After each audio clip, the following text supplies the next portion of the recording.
on board Burlington Northern Santa Fe freight train heading west out of Forsyth, Montana. It turned out to be a rad trip, but it hasn't always been like this.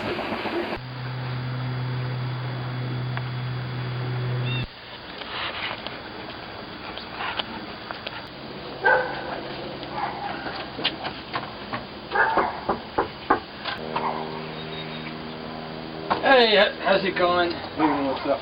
Hey, my name is Jim of Magnolia Home Improvement. I'm just stopping in. I noticed you've got older siding on your house, and we're doing a promotion on siding right now. It's 40% off, and it can save you up to 20% off your energy bill. I'm wondering if you'd like to maybe find out a little more. No, I'm not really interested. I'm out of work right now, and that's why I'm still at home, so yeah, I wish I could, but that'd be nice because this is getting older, but yeah, I just don't have the money now. Alright, thanks. Alright, thanks. Denver, Colorado. What used to be a historic western town is now an overcrowded yuppie metropolis. And it was time to be gone for as long as possible in summer 2008. At age 23, there's a lot of things other people might be doing during this summer. But these do not interest me in the slightest. Alright, so it's June 24th here in Lakewood, Colorado. My job sucks. So I've got to go to a family gathering in Chicago in a few days, and then after that I'm going to take as long as possible to get back to Denver via freight trains. Alright, I'm just going to discuss what I'm bringing. First of all, what you'll need on a trip like this is a solid pack. Not too big, about 3,000 cubic inches. A good quality rain jacket, such as this one. It's good if it has Gore-Tex. Several hats, such as this one and this one, depending on the weather.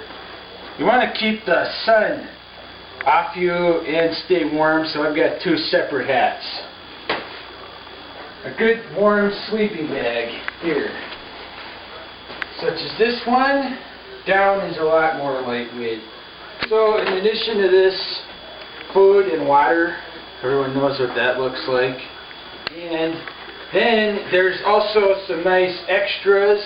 I myself am going to be bringing a camp chair. But this is worth the extra weight, so you're not sitting down on the ground a lot of the times. And a little protection too from hobos and all that stuff. Alright, cut. Getting everything packed for the drive out there. Pulling out of Denver right now. Got everything packed. I wanted to bring the AK, but there was not enough space in the car, so might have to get some pepper spray or something further down the road for protection. It's the mighty Mississippi here. Now, I guess the flooding is over. We're gonna keep heading on to Chicago. Still here in the suburbs. Fortunately, this obligation is going to be over soon. So, I'll be out of this lame suit, getting the hell on the road sooner than later.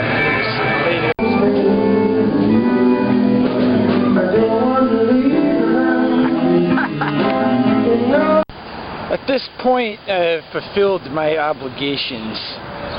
And so we're going to head down to the yard, and I'd like to point out, if it's ultra high security or it's in a really bad neighborhood or something, I mean right now I still haven't totally decided what to do, but I'm considering now going to New York.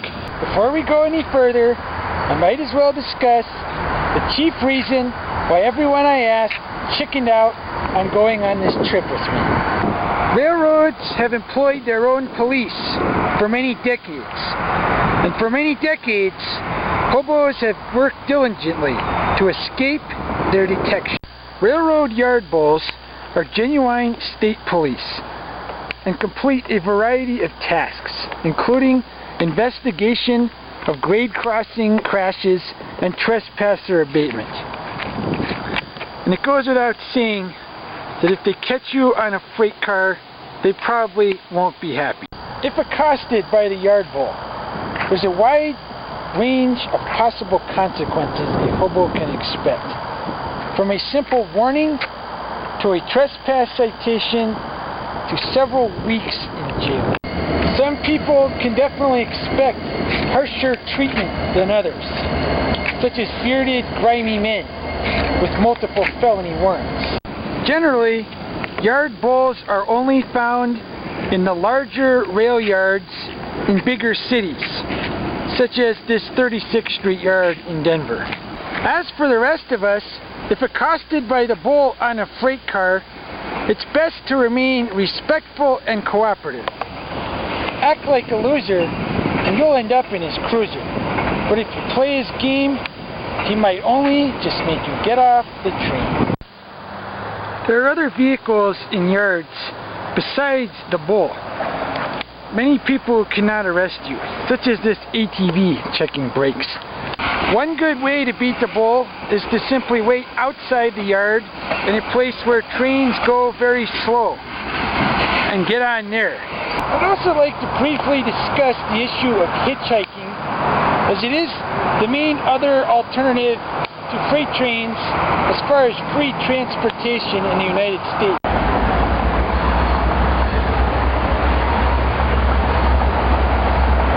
There was a guy in the 50s from the East Coast of French-Canadian background. One of his goals, in fact, was to come to Denver. All he had to do was magically stick out his thumb in a place like this, and a ride would instantly appear. However, in this day and age, you can wait an hour, or 3, or maybe not even get picked up with today's paranoid television-watching motorists.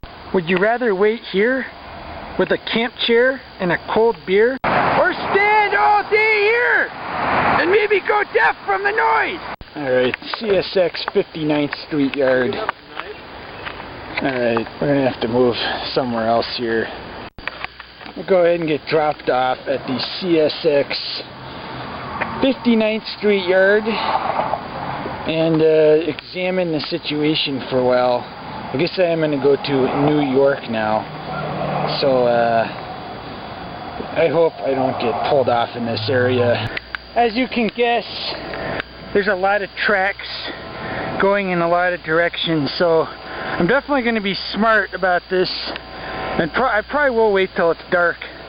Further up the tracks, you've got 2 stopped double-stack trains. I think they're going east, which is where I'm going. I don't know what to think. They're airing up right now. I hate to say it, I can't even tell which way is east or west out of this area.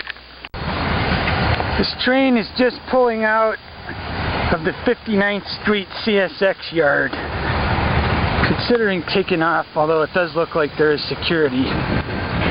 Is that security? I don't know. It's just some guy in a truck. It's just gonna have to pass the first one. I effed up, so there should be another one shortly, I hope. But there's no security down here anywhere. Might be a long wait for the next one. Guess it's time to kick back. Alright, I'm gonna nab this one here.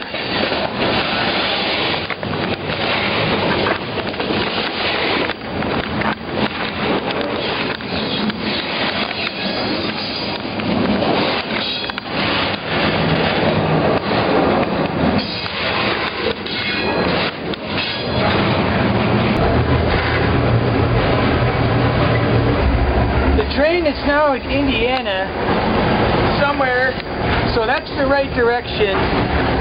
It doesn't really hasn't been safe to really sit out in the open. There's a lot of people and cars and other trains going past.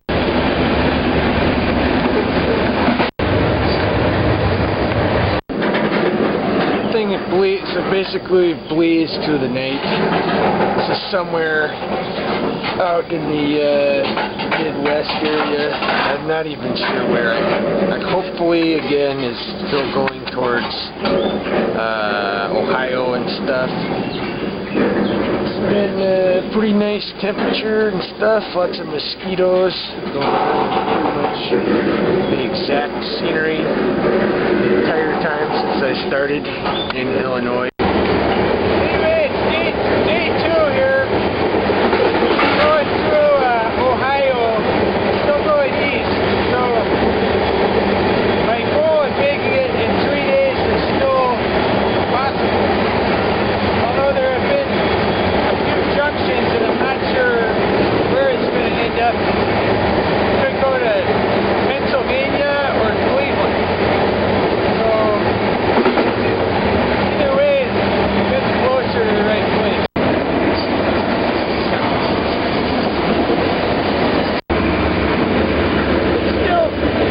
Still on the same train here. It's either going to go to Cleveland or Pittsburgh, I think.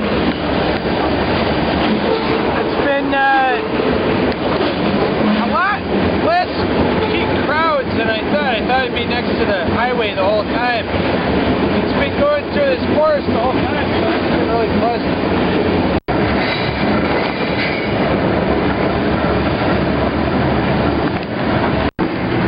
Every time it slows, begins to just creep down the track, and we start to wonder if somebody called law enforcement. I head on the road, I don't see anything, but a more diligent law enforcement could definitely be hiding in those trees. So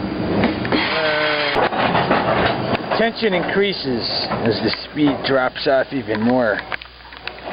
And then almost a total stop.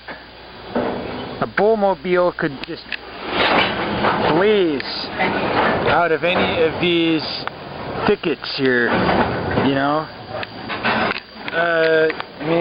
So we will continue to keep our fingers crossed that there's not a checkpoint ahead. There are many times when cargo trains just stop for no apparent reason. And so many folk often complain that this is a mode of transportation that's just too slow. Much like the average Democrat voter. It has been close to a full day since I left the South Side Chicago area, and I'm not even sure if it's in Pennsylvania. So those complaints could be considered accurate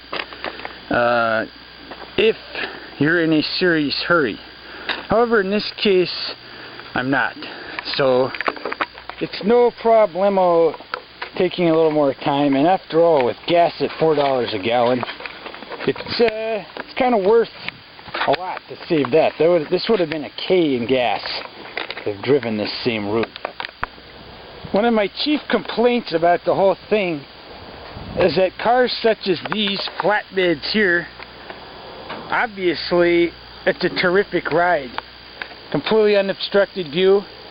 But there's so many snitches with cell phones, so these are pretty much undoable unless you're going through a wilderness area. To answer your question, yes, I have had the cops called on me for being on such a car. So you wonder what kind of loser calls the police when they see someone on one of these cars, you know?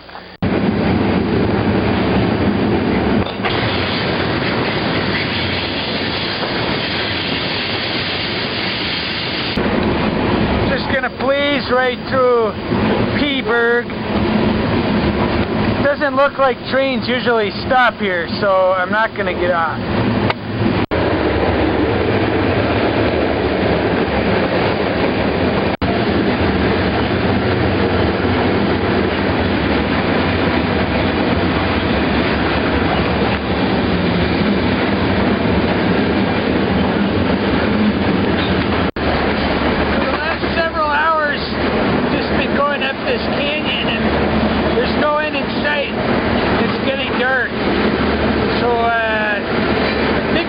going to Maryland. We'll just have to stay on until it stops somewhere.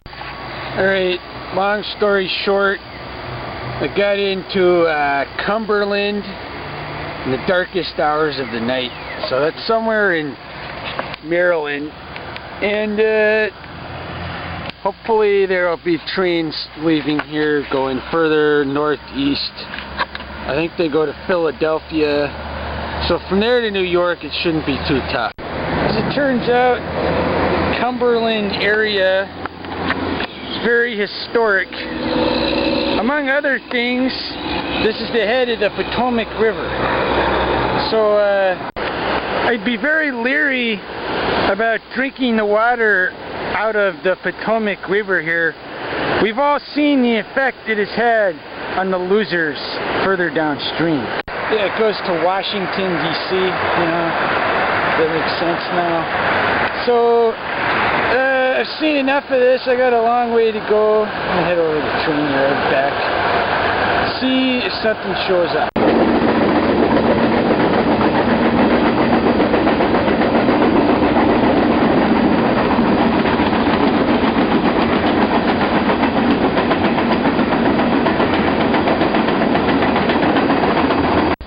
After leaving Cumberland, there was a nice stop, long enough to get some of these nice ripe raspberries. Decided to get the hell off, go jump in the river for a minute while it stopped here. It's a pretty nice area, but it's taking a lot longer than I thought. It stopped here in the forest somewhere near Brunswick or something.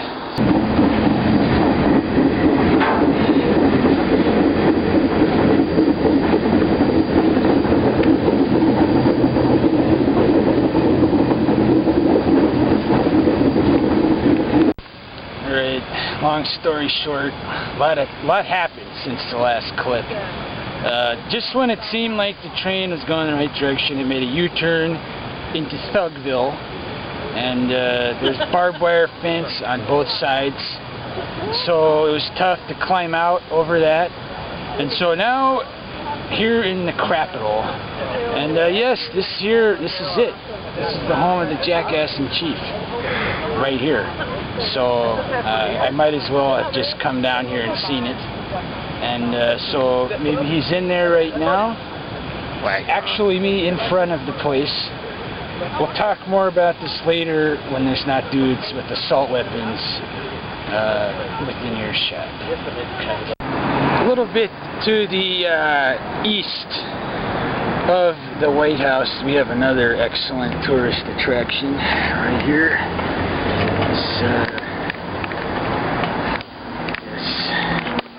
Couple of many sleeping beauties right the hell here on 1400 New York, 1,000 feet or so from the home of the Jackass in Chief. There was an age in this country before the time of losers, charlatans, and cretins, when they still made memorials. Alright, it's time to get out of the DC area. Alright, so obviously not getting a train out of here. I'm going to get the $20 China bus, you know. I mean, unlike Greyhound, this one is actually a decent deal and it's not all crack dealers on it. So, I mean, I don't know what to say. This is not that great of an area, this Capitol. I've already been here too long. So, alright, well, it's New York. Throughout my times on freight trains, pretty much unanimous opinion has been to hate on guys with camp chairs. But I'd say right at this second it's worth carrying. Alright, I'm pulling out at NYC here at Dan's place. Hey, it's the Dan Abode. Yeah, the Dan Abode. The Castle O'Dan. So, I hate to have to do this. I was not going to deal with the New Jersey toilet area yards. So just to get out of the main area, I have to do this, which is a cop-out, I know.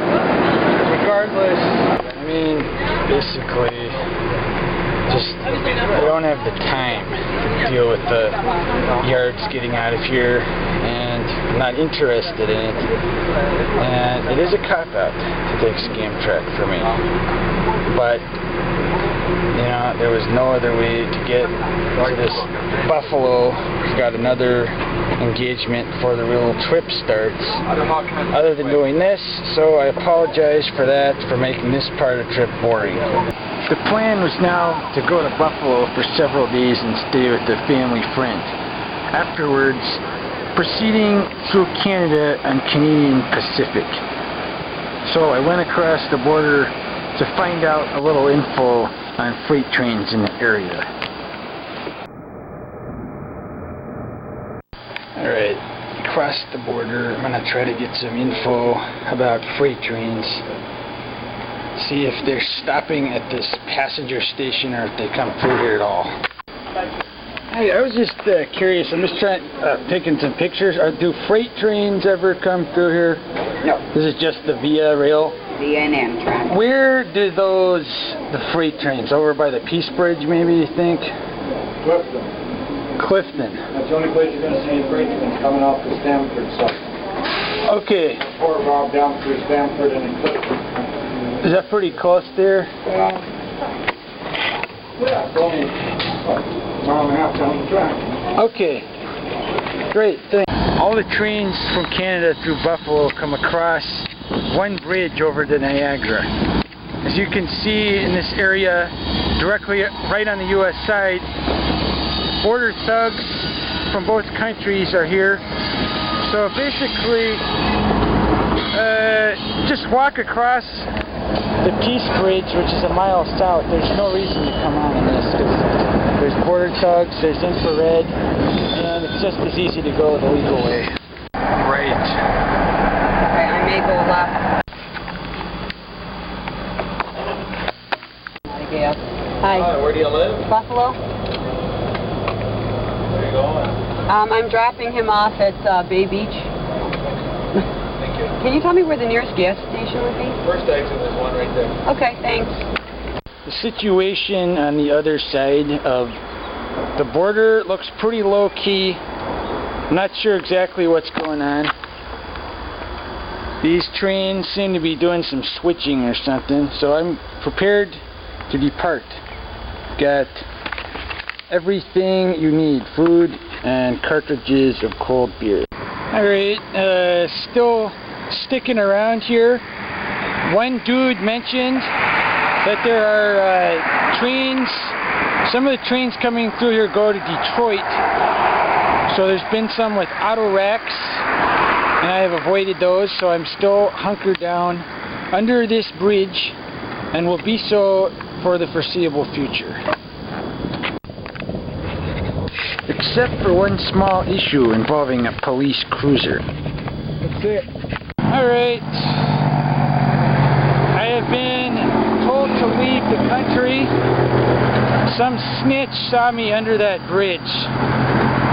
So I'm pissed off, obviously. But, you know, I don't need this. This isn't why I'm doing this. I think I'm going to go to the Buffalo CSX yard. I don't know what else to do. You know, I don't want to go bad enough to do this. So I will talk to you soon. So basically I have to walk from Canada to the CSX yard, which appears to be a considerable distance. Just what the doctor ordered. Union Pacific engines. Right? Yes. On the front of a CSX train. That means it's going to Chicago. Which means that I am getting the hell on this and kissing this crap goodbye. Forget Canada. It would have been nice, but it ain't happening. Pulling out the Buffalo yard. Much better. It is nice to be back in the United States.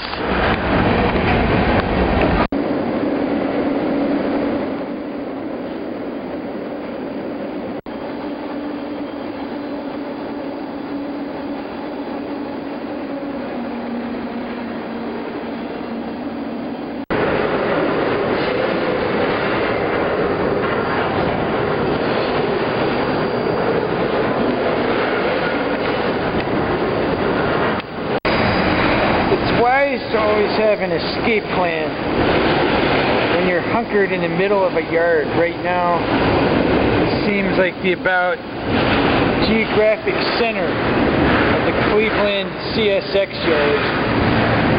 So it's good to have a plan if security shows up. I'd probably go get in one of those cars or just make a run for it.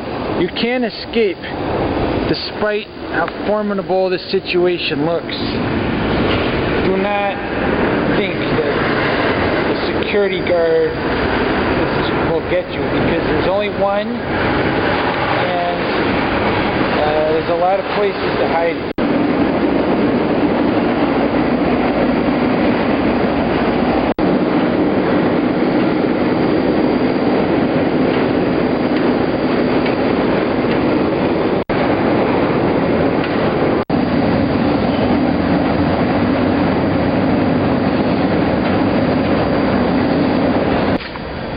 There are many times on trips such as this where one finds themselves asking what the hell is going on. This train seemed to be making great time, but as you can see now, my cut of cars has been severed from the main train, and apparently it's not going anywhere anytime soon. It's always a bummer to have to switch from this nice spacious boxcar. Definitely a lot of the other rides are not nearly as nice. Fortunately, it's the darkest hours of the night, so no one will see me hike across cuts of cars with my large pack. Finally, the doctor stepped in and ordered this stack train out of Willard. It's been here about 7 hours. It's about time to get lost.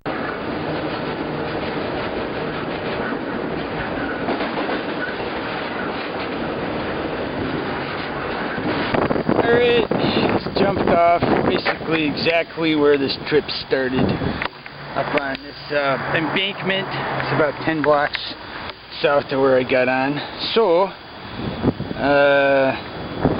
try to get a bus up to a different yard and get going north.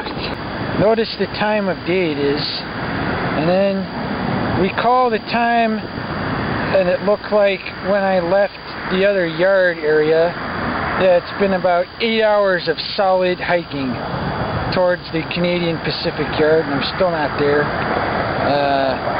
Why not take a bus? Well, the crooks at CTA don't do transfers, so you got to pay $2 per ride. This would have been like 4 transfers at least from that area. I wasn't going to pay $10.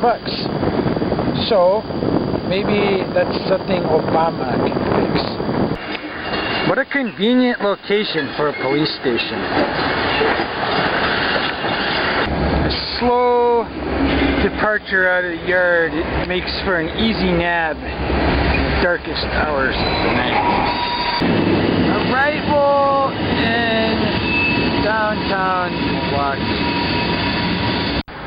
Alright, this is Milwaukee, which is best known for a couple mediocre pro sports teams and many breweries. So I'm going to try to go hunt some of those down and see what the deal is. And then Pepsi, I think, was a little farther up, but they haven't made beer there in years either. Where do they make it now then? Just Miller. Where do they make Pabst and Schlitz now? Somewhere else? Out east someplace. Not around here. Alright, thanks. Apparently the jackasses at all these... I don't even know what to think. I thought there was still beer here.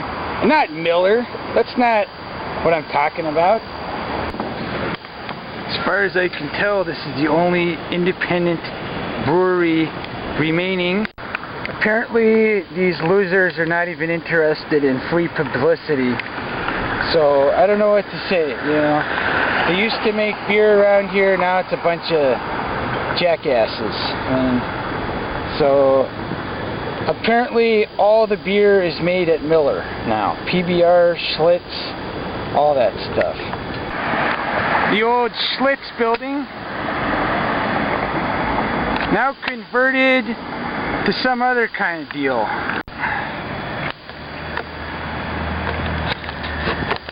These gorgeous old buildings have now been converted to assorted schlock, such as this insurance agency here. I mean, I don't know what to tell you. I wanted to show some brewery stuff. It's all been absorbed by Miller, and I don't know what to tell you. I'm not going over there. I'm not giving them publicity for this. So basically, Miller is the only game in town except for a few crappy microbreweries. Right now, you may be wondering exactly what kind of people can be encountered during this illicit activity. So I will now go into detail the main categories of unscrupulous folk who are encountered during hobo trips.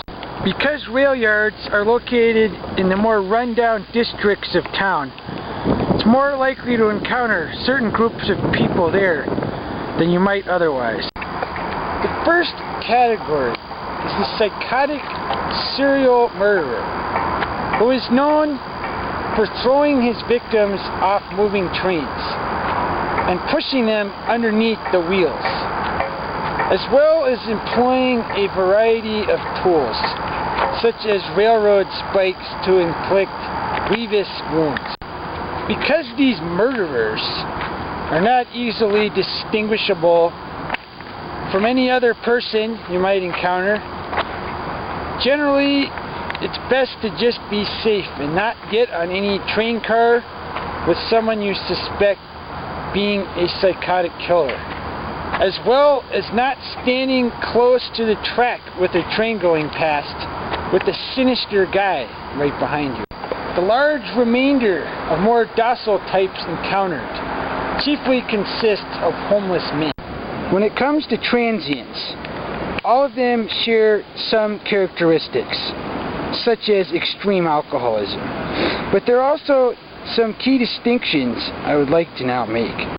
The first category of homeless person is characterized by its lengthy or permanent residence in one city. When 3 square meals a day are easily found, and there's ample suckers for panhandling, many transients find the situation comfortable enough to remain in the same city permanently. If not at the mission, they can be found permanently monitoring the same corner day after day. These fetid freeloaders are known as homebacks, or home guards. The other variant of homeless man is more mobile and often never stays in one area for more than a week. These men are just as likely to fly a sign in whatever city they're in, but you won't see them there long, because soon they'll be off to the next place. These paunchy pilot fish are known as hobos or tramps, although these terms obviously have become more widely used to apply to all homeless men recently. To sum it up, home guards push a shopping cart and lie around all day. Hobos carry a heavy pack and ride from place to place. He didn't say, oh no, you're not going to prison. He said, I'll go with you. Don't worry, don't be scared. You gotta take somebody to fix you. Yeah, I mean, I don't know. It's just the guys who are like, every time I go out, I get right back in. It's time to get out of town here, so considering hitchhiking, not happy with the situation with, I mean, it just seems like this place used to be pretty rad, Milwaukee, but I'm never coming back.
arrival in the St. Paul yard.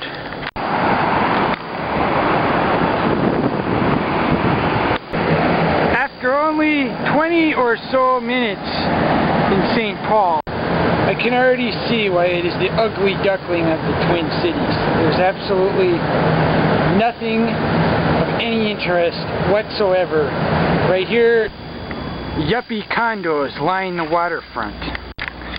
And whatever actual commerce may have come up the Mississippi in past times has been replaced by leisure boats for paunchy tourists. Despite this, the losers and putzes at the Republican Party have selected the River Center right here in St. Paul for their 2008 National Convention. So I guess it's time to head across the river and see if it's any better over there and if this trip to the Twin Cities was not a total waste of time. Out. A quick bus trip separates the two cities. The majority of cheap made-in-China crap in the Minnesota area comes through the Mall of America. A multitude of rides and other such attractions abound.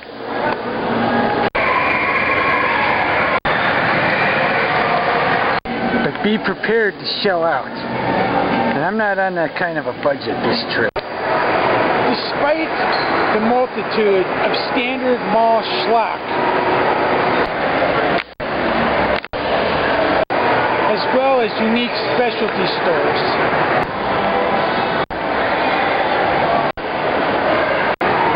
the elusive merchant selling tall cans and 40 ounces remains elusive. I have been accosted for having a camera by what's happening. What? Absolutely nothing. Nothing. Now if you guys, I'm ready to just leave, but I can get this. What are you filming for? I'm Officer John from Mall Security. If you show me the exit, I'll show you myself buying a ticket to the light rail out of here. I'm trying to get out of here. I promise. I have not drank anything. I've done nothing illegal. But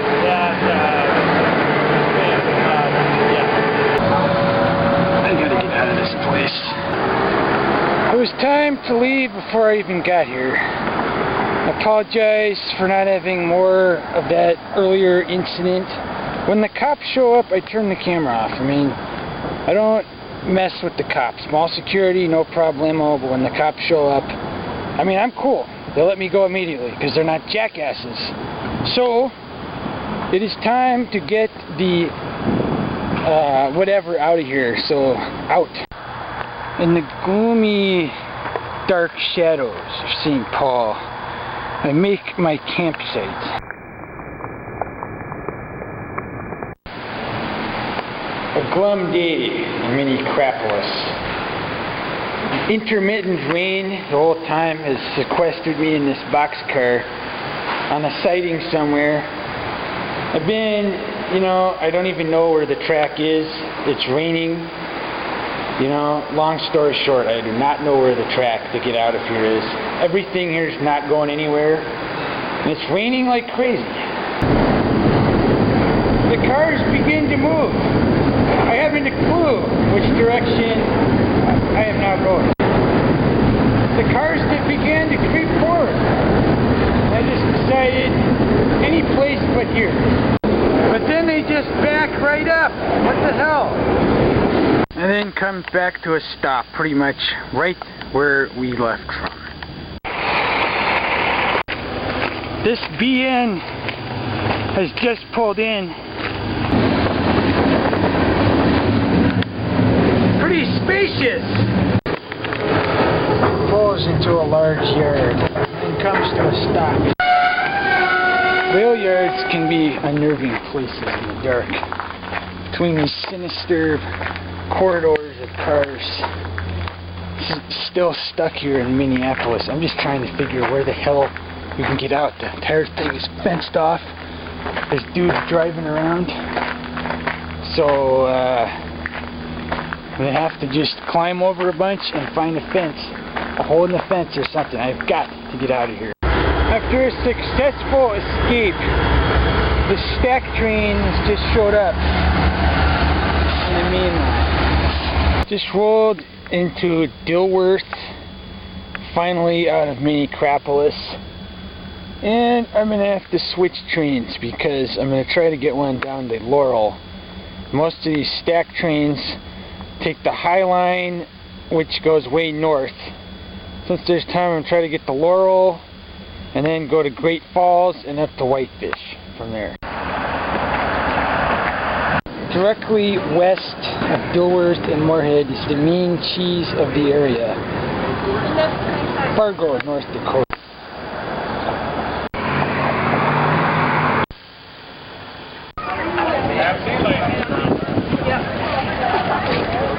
There's some kind of tourist fest or something going on here.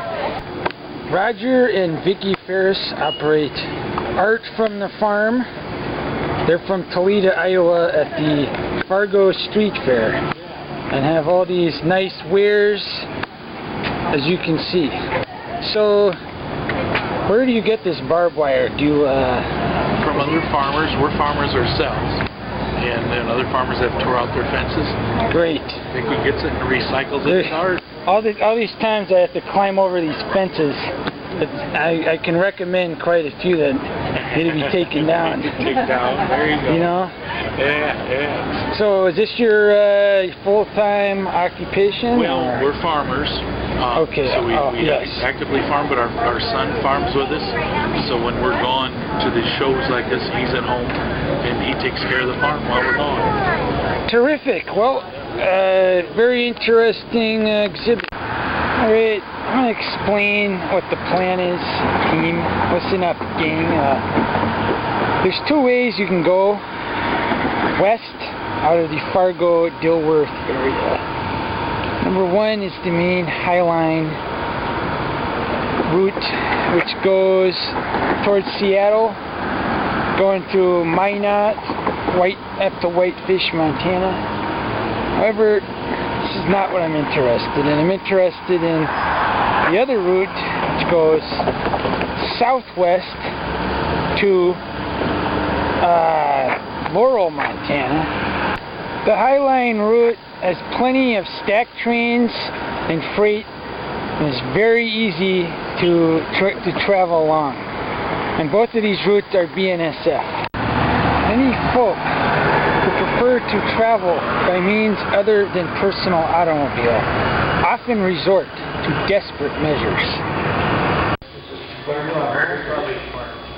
Thugs, pimps, and cretins, all of these are readily found aboard these buses. The conditions are cramped, and the bus must stop every hour or so to disgorge half the occupants for a smoke break. It is for these reasons that I have never been and am not ever even remotely tempted to take the dog anywhere. So I'm just going to head back to the train yard to continue the trip west. As usual, an interminable walk from where I was back to the train yard. It seemed like my spot was low-key, and then this worker comes up, snitches on me. There are two cops in the right up there. I mean, I'm off the property. I wasn't even on the property. So just shut your mouth, Jim. Like I'm gonna get on a coal train. If you notice through those trees, those two vehicles watching the train leave. Yeah, I'm gonna get in the coal. Right. So they're just like the mall security losers, these bulls. As soon as this train pulls out, they'll leave. I mean, how retarded do you think I am? They don't even have a bull. I just saw the markings. It's sheriff. So that's a good sign at least. But be careful of snitches. Allow me to take this time to explain the deal with police. An area can be generally very friendly, lots of nice folk, such as Dilworth. However, the cops will still always show up if they are called. And it is their legal liability to investigate thoroughly situations such as this. So what we had here, a jackass worker called in because it was suspicious that I was sitting next to the tracks. The cops might not even care, but they are bound by law to show up. Darkness falls with no sign of the train I'm looking for. Mosquitoes beyond anything I've ever seen anywhere else. Day 2, Dilworth. For whatever reason, there's been complications to just getting out of here. Either the through trains have not been stopping all in the same place, and I finally just went to sleep last night. Now the fortunate thing is that on this departure track, there's a fair amount of Montana Rail Link cars on that train, which means it should be going to Laurel, which is the Montana Rail Link yard. It's got engines hooked up to the west end, so as soon as it airs up, I'm going to hike over and get on, try to get out of here. Finally piecing out of here, don't care which way it's going.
Train is crew changing in Mandan, North Dakota. It's a big gamble to get off, leave your stuff on board to go get some food, but I am famished. And I think I'm pretty close to downtown. I don't think it's a security issue here, so hopefully this will work. Just have to pop over these cars and home free out there.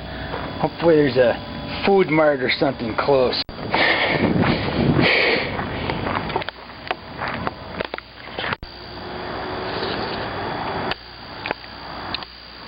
Hours later, the train remains parked in the Mandan yard. And then pulls out after I find a cleaner car and grab some food.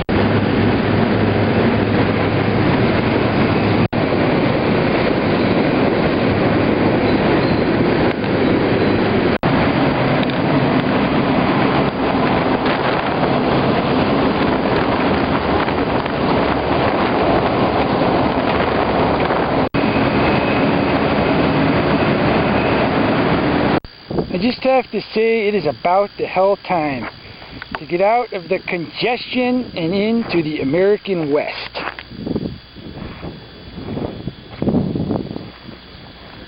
It is only about a 3/4 mile walk from the train yard and downtown area of Forsyth, Montana.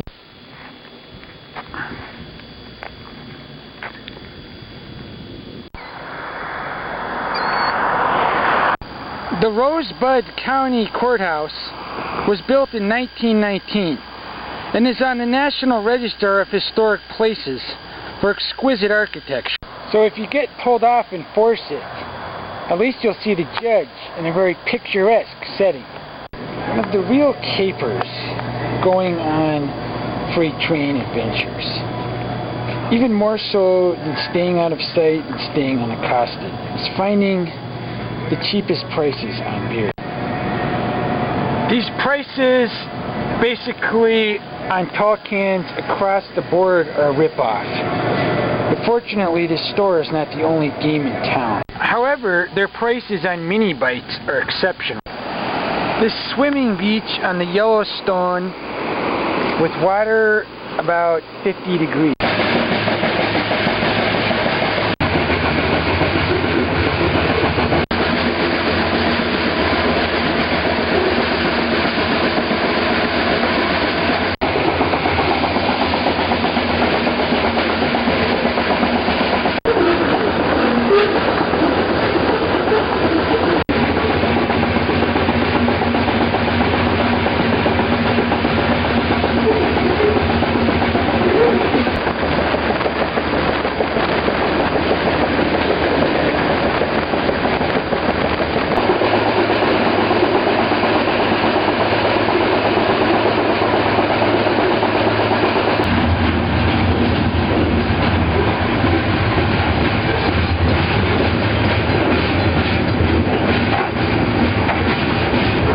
So I'm here in Laurel,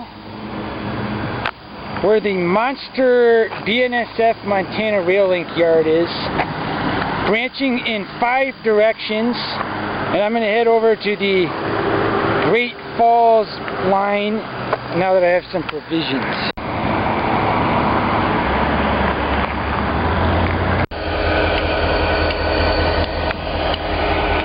One interesting point I'd just like to make here, I rode that green boxcar into Forsyth, and now it's here in Laurel, so I caught up with it. A left turn is the direction to get to the right place.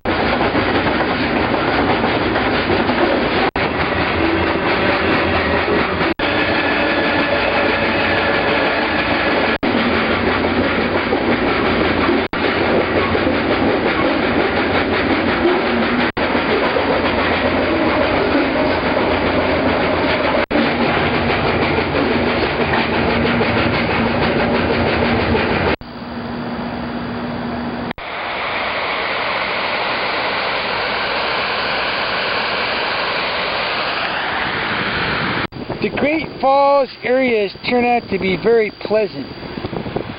Got the Missouri right here, excellent camp spot and swimming, nice beach.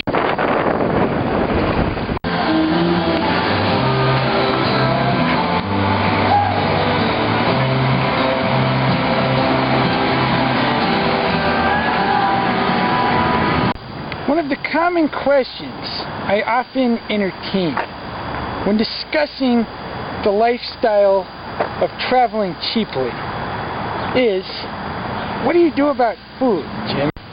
I am so pleased to introduce to you my greatest benefactor on the long, frugal road. For in his magnanimity, the Colonel has allowed the discarding of copious spoils that by fate have escaped the maw of the corpulent host. Alright, so basically KFC pre-makes all their chicken, and there is a fair amount just sitting there at the end of the night. It gets tossed, you come back after they're closed and get fed. But now is not the time for such an operation. Only a knave would approach such a mission in these hours of light. No, one must act as the gargoyle on this mission and return only when the area has reached the point of maximum lifelessness. With steadfastness, I resolve only to return when the summer constellations are directly overhead. In the darkest hours of the night, in the gloom of West Great Falls, a shadowy figure approaches in hopes of finding the Colonel's latest recipe. The shadowy figure seeks the tender pieces of chicken made in the Colonel's kitchen, such as this 4-piece bucket. The darkness that cloaks the receptacle area is absolute, but when the intruder emerges, his spoils are clear. A 10-piece leg and thigh bucket. Let's just see what we've got.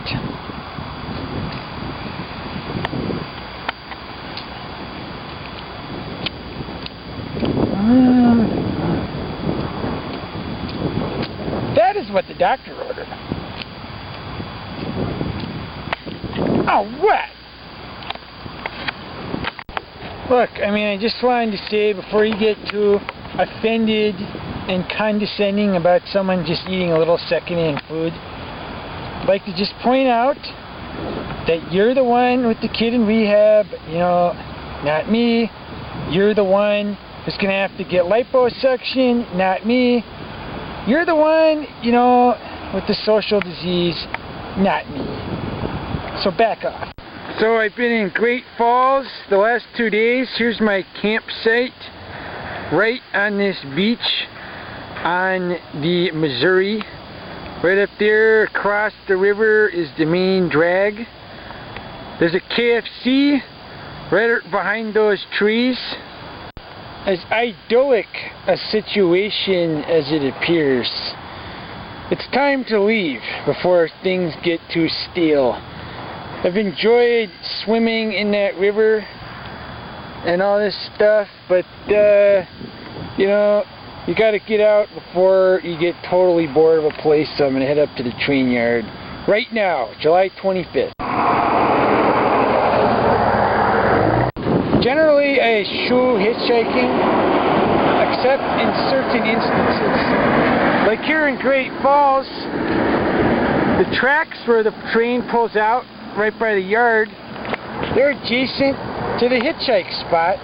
Both I-15 and the tracks going to Shelby, which is my next destination. Alright, long story short, there weren't any rides going to Shelby, so I'm now heading down to Cascade with Greg here. It's my first taste of Clamato. It's very interesting. So it is closer to Helena, I guess. It's not the same direction as Shelby. After another quick ride, I'm down here in Helena,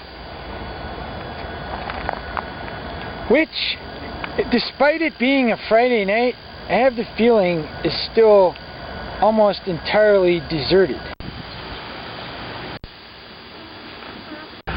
Passenger service on the old Great Northern Low Line from Fargo, North Dakota to Sandpoint, Idaho was discontinued decades ago. For those who are still dying to see the Montana landscape from the comfort of a train, one available option is the handful of foo-foo tourist trains that come through here in the summer. This Grand Deluxe Special has just pulled into the Helena Yard for a quick stop to disgorge East Coast pink-handed flatlanders for a quick tourist sightseeing mission of Montana's capital city. For a week-long excursion, one can expect to pay upwards of $5,000 per person. The included amenities are a spacious stateroom and a sleeping car, 3 square lavish meals a day, and round-the-clock chaperoning. This septic truck has just pulled up to remove excrement of pate, quiche, and lobster. These Grand Deluxe trains offer the finest accommodations, world-class service, and entirely prohibit any glimpse inside the cars by passerbys with fishing hats and cameras. More importantly, it's currently parked directly blocking the catch-out spot. So until it leaves, I'm pretty much pinned here in Helena. My personal favorite Helena attraction is this used bookstore.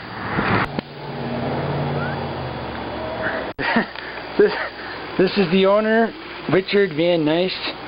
Please tell us how you can give us such a good price on these books. I'm an idiot. Alright, so I got the Nibelungenlied and some Spanish.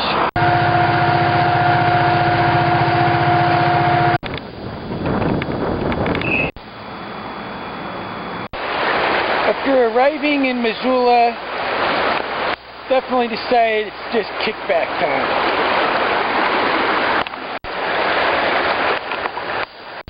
I can't believe it, but from New York to Missoula, this is the first one of these I have seen.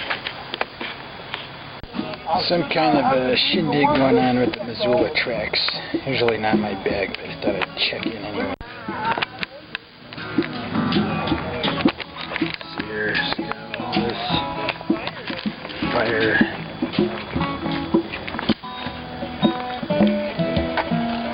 Yeah. Alright. About the piece, but I dropped off some of the food bank stuff and there was free beer, so back to the waiting spot.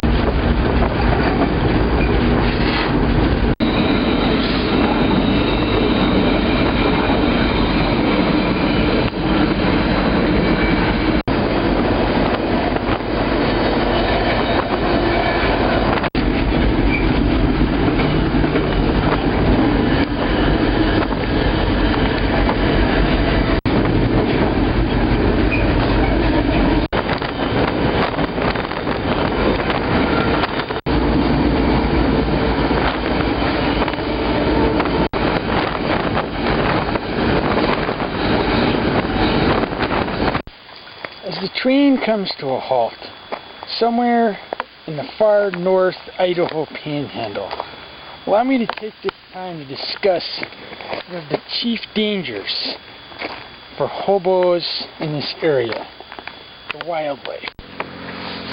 As one peers in to the darkness, obscured by this numerous foliage, you must be prepared for the inevitable bear attack.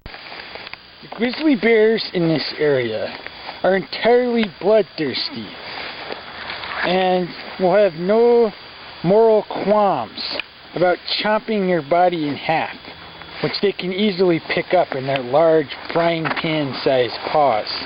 Therefore, I advise staying very close to the train when it parks in a remote area. Although bears have been known to attack unwary travelers right on the train, so I'd even maybe keep some bear spray or something. Supplementally, another fearsome threat in the area comes from the sky in the form of attacks by ravenous birds. These birds are mostly raptors, although there are several large genus of crow. There have been numerous confirmed reports of large flocks of crows nibbling away the remains of unfortunate folk on these train cars just like these. These folk, despite their bravery for riding the iron horse, failed to check the sky for this ominous threat. When one peers into the underbrush, it may be difficult to discern, but it is a fact that this brush contains the presence of numerous fatal insects. The infections caused by some of the genus of ants in this area almost always require amputation, whatever limb has been bit. This is just a fraction of the ailments one can receive from the wildlife in the Idaho Panhandle area. So if you're not entirely prepared for a dismemberment by a large bear, pecking to death by ravenous crows and raptors, and extreme unpleasant infections caused by insects, do not even consider coming through the Idaho Panhandle on a freight train. As this trip continues, I'll go more into detail about wildlife dangers in other areas. I mean, they're really too numerous to even list.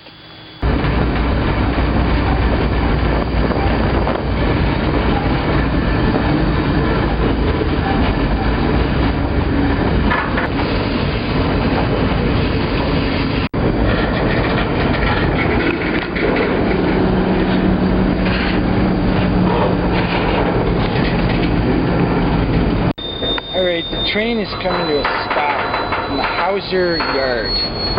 And I'm trying to get to Portland. And one fact that I've learned is that evergreen containers don't go to Portland, they go to Tacoma. So I'm going to have to get off and find a different train here at some point. So, and the other issue, there is a junction about 20 miles ahead. It's very tough to know which way your train's going. So hopefully I won't strike out. You either go Seattle or Portland. Alright, there's some suspense going on. The train has stopped. Spokane. There's been cars driving around. Keep posted, folks. There are 2 cop cars right on the other side here. Shut up, everybody. I don't think they can get their cars. I don't think they can get their cars on this side here, but there's 2 cop cars right on the other side.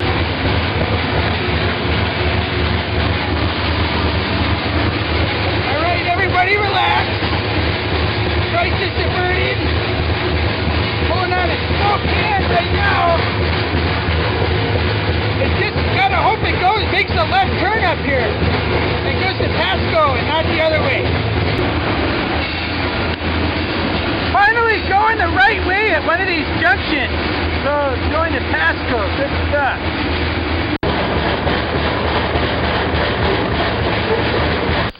Regarding last night's incident, evidently just sitting there minding your own business is objectionable if you're on a train.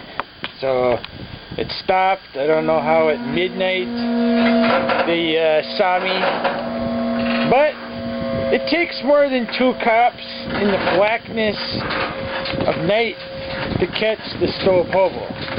So one important lesson is that it's a thing to know. Middle-aged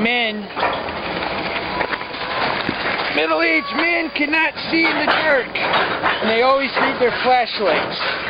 So it's really not even a fair fight, because I have the night vision, you know.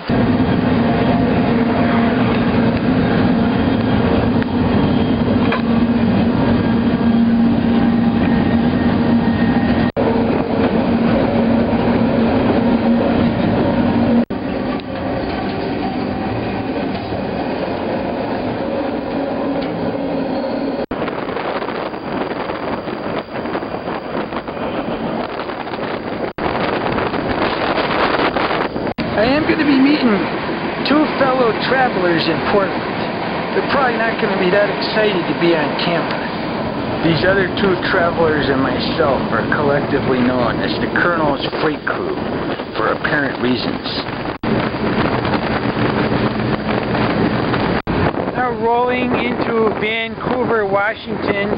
Just a quick left turn over the bridge will be in Portland. Quick in and out trip here at PDX. Not that interesting in the area. There's home bums everywhere. So next train out here.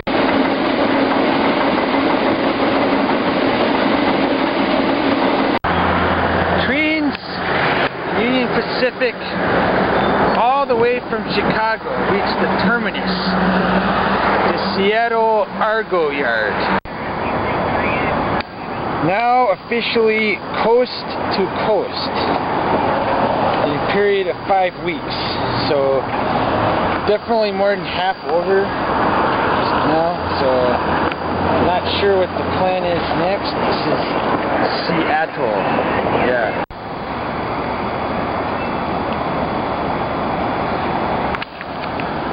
On the 63rd anniversary of the Hiroshima bombings, I'm feeling that maybe this trip is going on too long. There's a point where being completely by yourself is not that great. So, despite being surrounded by people, I'm completely alone out here. So, that's the little what I'm thinking about portion. just so that every once in a while food merits shelling out for when the refuse containers for whatever reason are in lockdown. The excellent world of Vietnamese noodle soup, Seattle. For those interested in numerous overpriced household performance payments, as well as overhearing obnoxious chatter of numerous foreign tourists, the Pike Place Market is the spot in Seattle. Of course, it is not necessary to actually hear them speak in other foreigners. Generally, the thin ones are foreigners, and the fat ones are Americans. Obviously, the Microsoft and Starbucks crowd do their shopping here. Not going to bother going inside or interviewing the owner of this news bookstore. Obviously, left-wing nuts. Should have gone home. Alright, we're getting there. Here comes the late-night Seattle train. The Colonel's freight crew is about to ride again. I'll get the back one!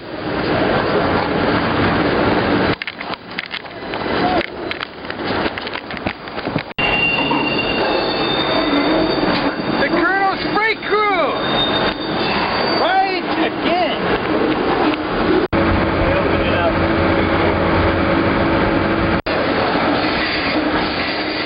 That is the Space Needle. Can't tell on this lame camera.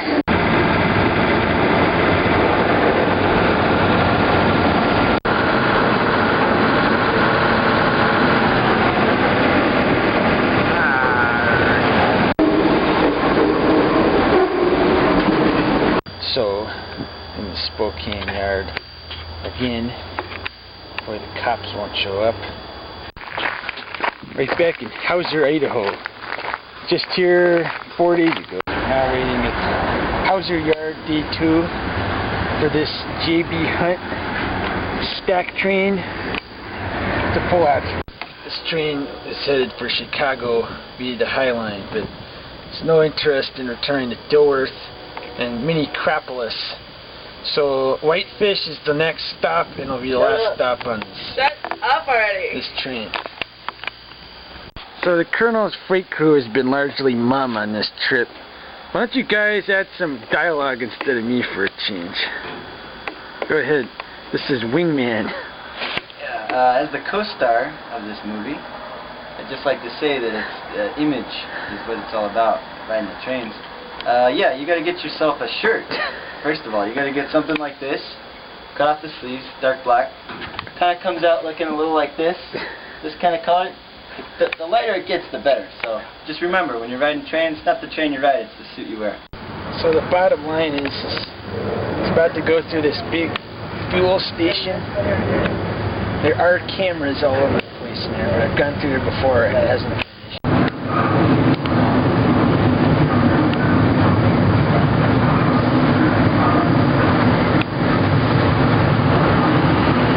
There's cameras all over this place. And we are home free. Peace out. Just about to go through Sand Point again. You'll notice it looks kind of familiar from the last one.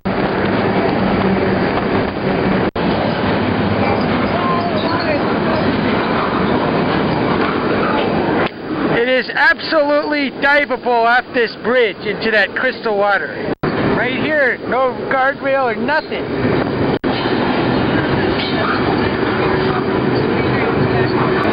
This train is making a left to the High Line. That right is right the way in from Missoula. So, new territory from here.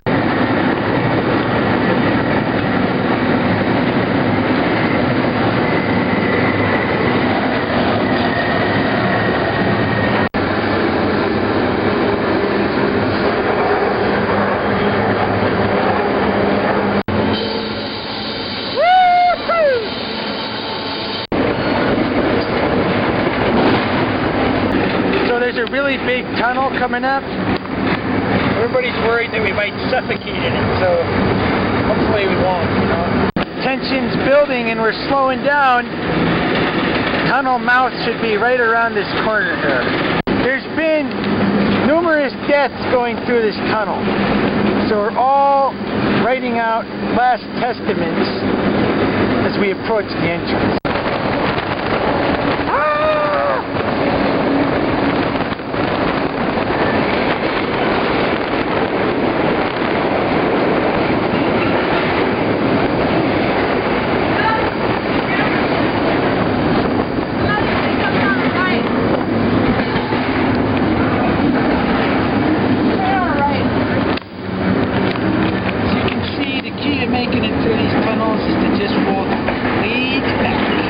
And in case you're wondering, that was 7 miles, so there was about 10 minutes in there while you were, nothing was going on.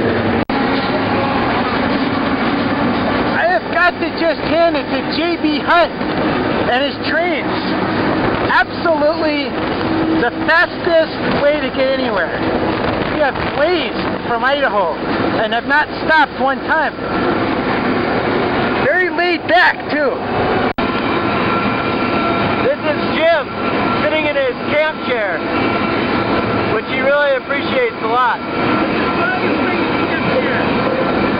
And coming to a stop. Whitefish, Montana. Completely successful trip.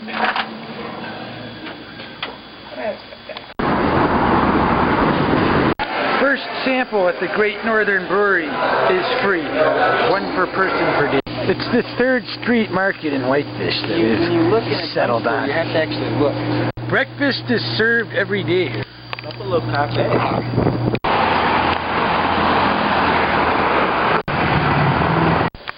This comfortable teepee-style domicile is next to the tracks in Missoula. Probably not a home bomb, being that they all seem to be staying at the mission here. I'd say definitely passing through transient, although maybe it's someone who couldn't get in there for the night.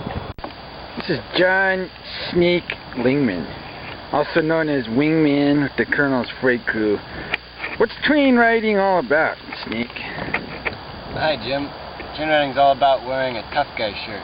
You gotta have the right apparel. This day and age, you're gonna need something sleeveless. You need to look cool. Obviously, we have separate opinions on that. I'm more into accessories like camp chairs.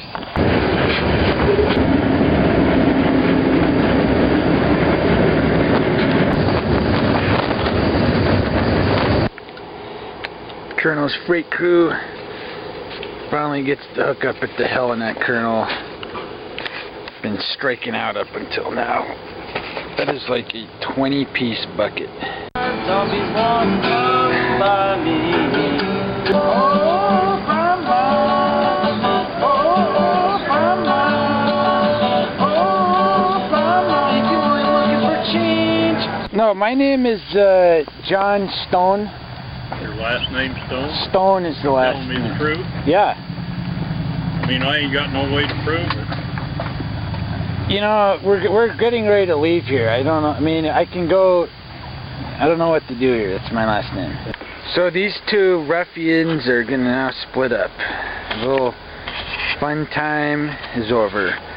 They're gonna get on the next train to Laurel. Fun time never began since we met you. I'm gonna hitchhike to Butte. Jeez, man.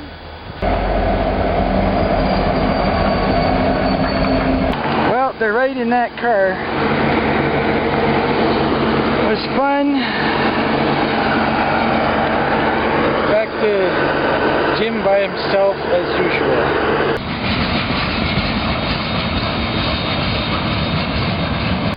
Because at this time I would like to fill in the audience to exactly what's going on, as it may have appeared murky until this point. The Colonel's Freight Crew is once again temporarily disbanded. Snake and Sydney went to Laurel. They're going to the East Coast. I was already there. We split up yesterday. It's August 17th, 2008. Basically, there's about a week left of vacation. From here, It's a 60-mile hitchhike to Butte. Then there's one train a day to Pocatello, Idaho from there.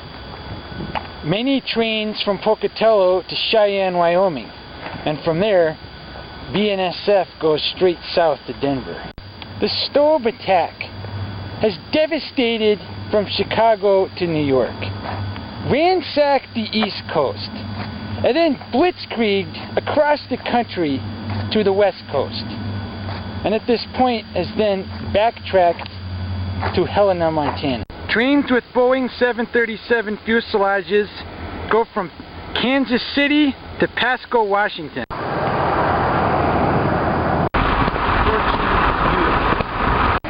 Arrival in Butte. So sometimes hitchhiking does work if you have to do it.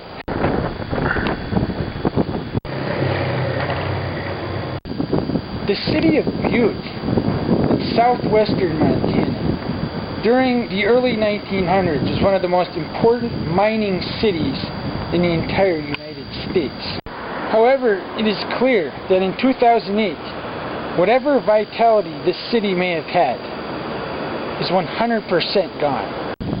Right now, on this August Sunday night, it'd be hard to find a more dismal scene than downtown Butte.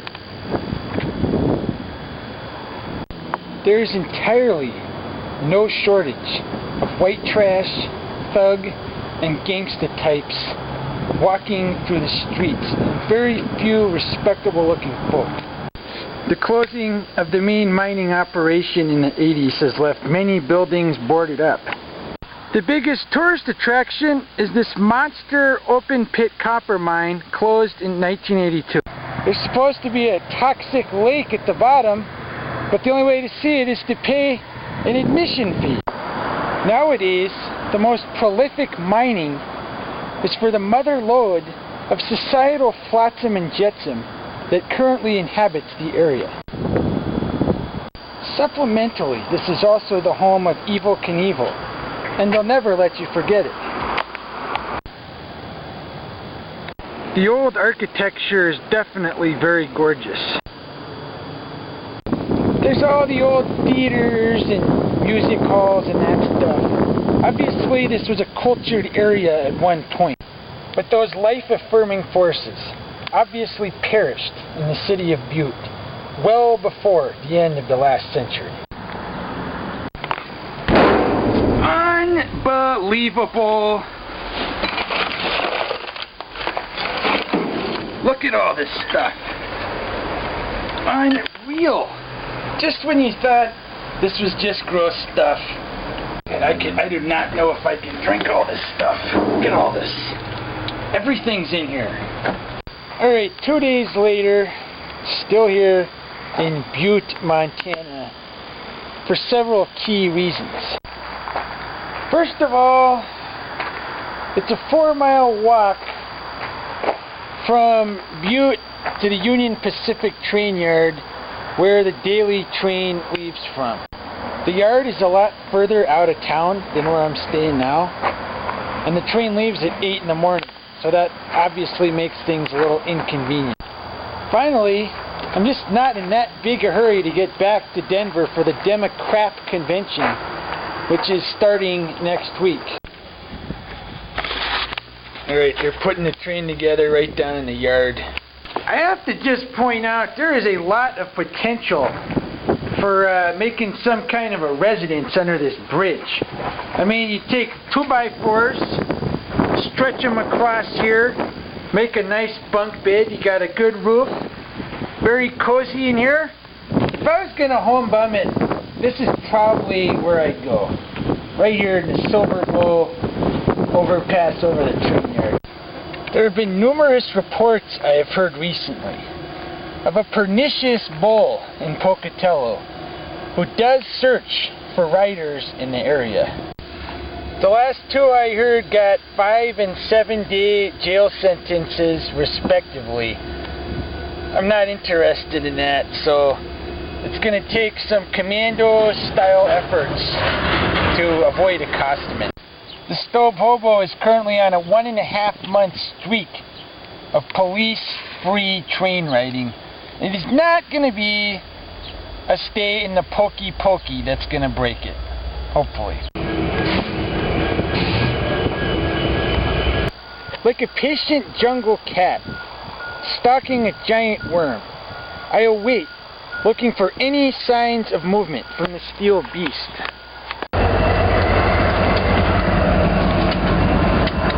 Right, I'm on board, and it just stopped. Hopefully they didn't see me.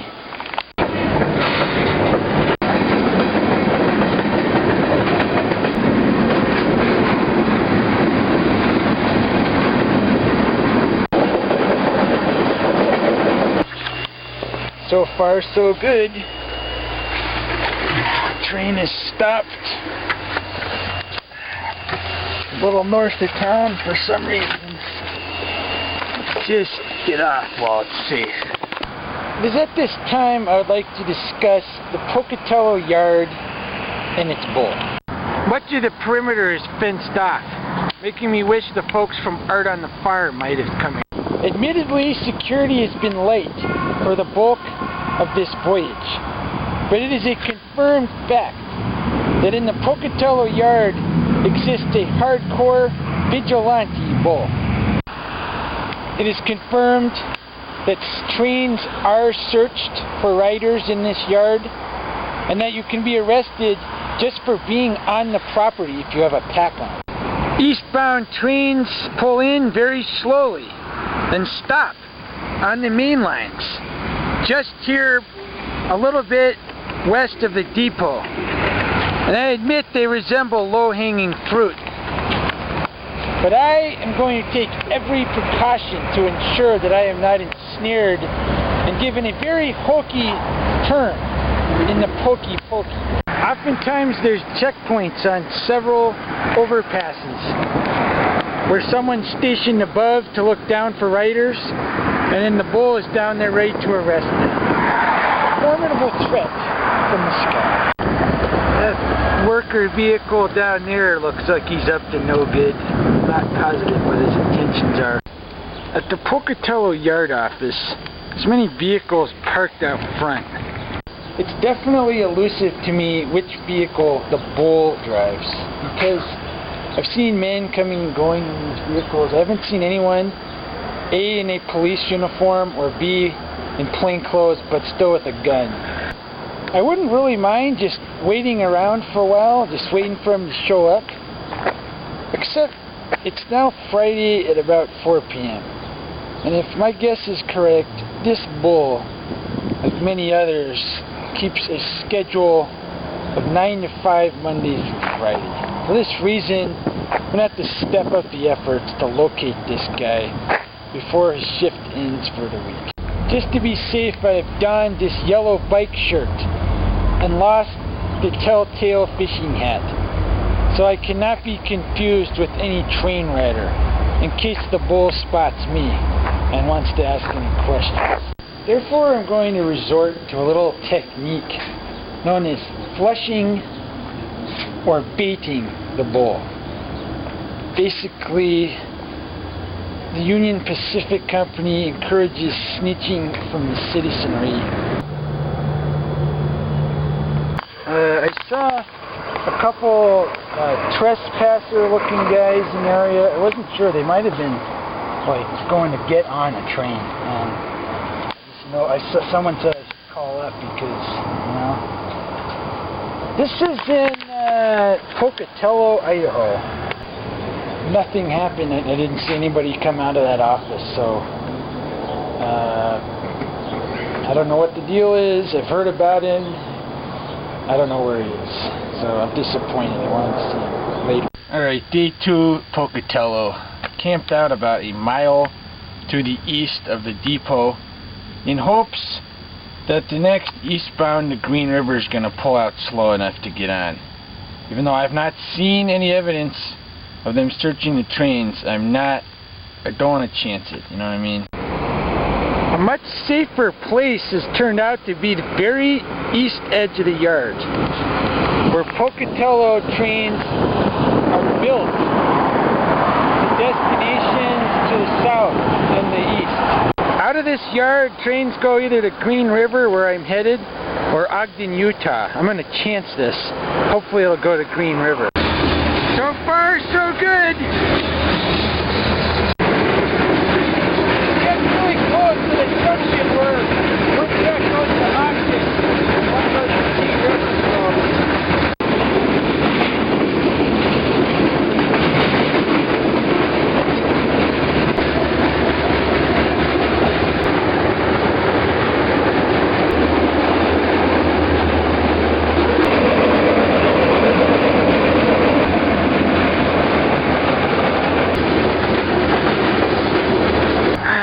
Dreading getting back already. Green River, it's like you're already back to Denver. Upon reaching Green River, Wyoming, which is but 400 miles from Denver, many folk might conclude that it is now safe to let their guard down a bit and relax for the remaining home stretch of the trip. Sadly, this is not the case. The long journey across Wyoming contains several indefatigable threats, which must not be scoffed at. The greatest of these threats is the heat.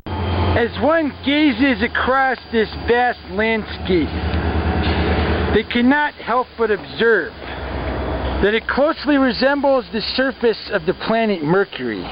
Daytime temperatures between here and Cheyenne routinely reach upwards of 130 degrees. And therefore, one is taking their life in their hands by riding across this area. There are documented instances of bodies pulled off trains that have been desiccated to dry husks. These hobos are usually found with a distraught look on their face and their hands in a death grip around an empty box wine bag in a futile attempt to squeeze out more life-giving moisture. Many hobos have taken a dip in the Green River right under this railroad overpass and emerged missing a finger or toe. There are pernicious clams that inhabit these rivers that possess beaks of extraordinary sharpness and power.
resignation that I stand here in the Cheyenne Plaza, for it is unfortunately about the end of the Stobe attack.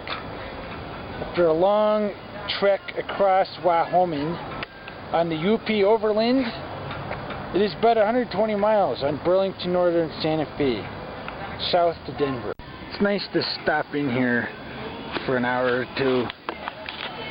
Trains are very infrequent, about 2 a day going south. Hopefully one will show up tonight. If not, tomorrow, the trip is basically over. It's a bummer.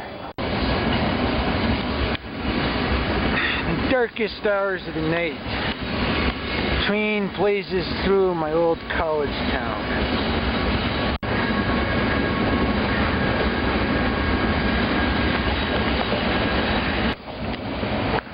Then right through my old alma mater. It's easy to see how I got started with this hobby going on. Long night trip down into Denver. About to go into the yard here before getting into the main city.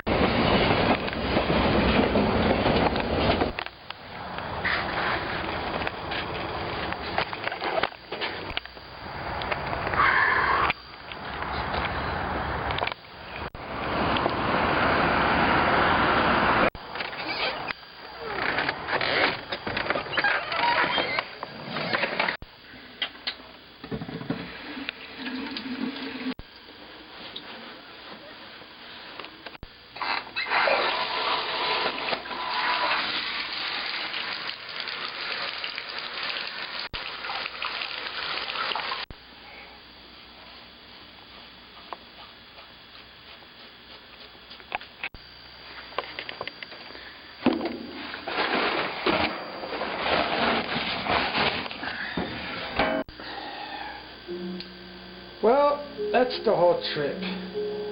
Definitely a good way to spend 2 months out of the summer. You know, didn't get caught by the bull one time. Didn't deal with any psychotic serial murderers. So, pretty much a total success. Kind of wistful thinking about it.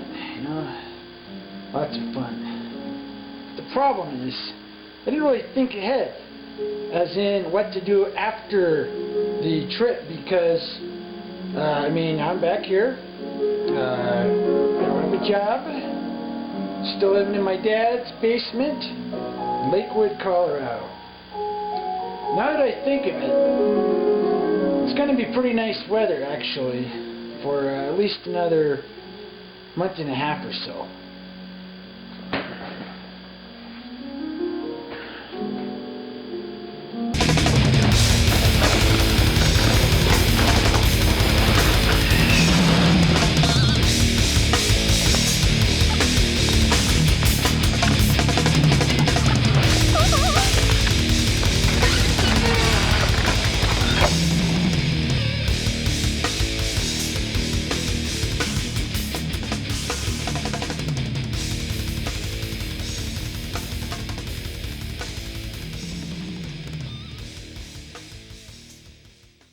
I advise checking the sky